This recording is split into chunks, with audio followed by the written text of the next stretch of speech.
नमस्कार. आज मी तुम्हाला गाईच्या चिकाच्या दुधापासून अगदी सोप्या पद्धतीने खरवस कसा बनवायचा ते दाखविणार आहे. खरवस हा प्रथिनांचा उत्तम स्रोत आहे आणि खरवसमुळे रोगप्रतिकार शक्ती वाढते. आई अन्नपूर्णा रेसिपीत आपले स्वागत आहे. चला तर खरवस बनवूया. खरवस बनवण्याकरता मी इथे 1 लिटर गाईच्या चिकाचे दूध घेतले आहे. या चिकाच्या दुधामध्ये पाव लिटर गाईचे थंड दूध टाकून मिक्स करून घेऊ. आता या दुधामध्ये साधारण 300 ग्रॅम सेंद्रिय गूळ टाकून मिक्स करून घेऊ. मी इथे गूळ वापरलेला आहे. तुम्ही गुळाऐवजी साखरही त्याच प्रमाणात वापरू शकतात. सर्व गूळ चांगला विरघळेपर्यंत मिक्स करून घ्यायचा आहे.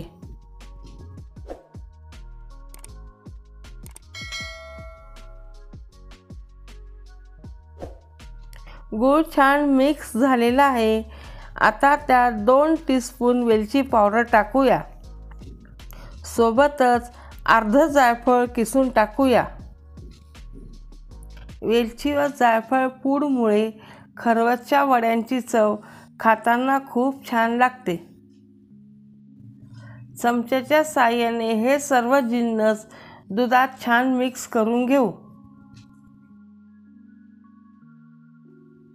आता हे चिकाचे दूध कुकरच्या डब्यामध्ये काढून घेऊ. खरवस शिजवण्याकरता मी इथे एका जाड बुडाच्या पसरट कढईमध्ये 1 ते 1.5 पेला पाणी गरम करून त्यामध्ये जाळीवर कुकरचा डबा ठेवला आहे. अशा पद्धतीने कुकरच्या डब्यावर झाकण ठेवून व शेवटी कढईवर झाकण ठेवून खरवस साधारण 20 मिनिटे वाफवून घेतले आहे. खरवस झाले की नाही ते सुरीने चेक करूया. सुरीला काही चिटकत नाही म्हणजेच खरवस छानपैकी शिजले आहे. आता गॅस बंद करून झाकण ठेवून खरवस कढईत थंड करून घेऊ. आता खरवस थंड झालेले आहे. सुरीच्या साहाय्याने हव्या तशा आकारात त्याच्या वड्या कापून घेऊ. मी इथे चौकोनी आकारात वड्या कापल्या आहेत. तुम्ही डायमंड शेपमध्येही वड्या कापू शकतात. वड्या काढताना सुरीच्या साहाय्याने सगळीकडनं व्यवस्थित कोरून घेऊ व उलटण्याच्या साहाय्याने ह्या वड्या काढून घेऊ. तुम्ही बघू शकता गाईच्या चिकाच्या दुधापासून खरवसच्या वड्या अगदी परफेक्ट झालेल्या आहेत. अशा पद्धतीने गूळ वापरून केलेल्या गाईच्या चिकाच्या दुधाच्या वड्या खाण्यास खूप छान लागतात व पौष्टिक असतात. खरवसच्या वड्या लहान मुलांना आजारापासून दूर ठेवण्यास मदत करतो.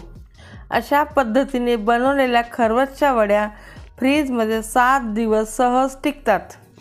आरोग्य उत्तम राखण्यासाठी उत्कृष्ट प्रोबायोटिक म्हणून काम करणाऱ्या खरवसच्या वड्या तुम्ही नक्की करून पहा.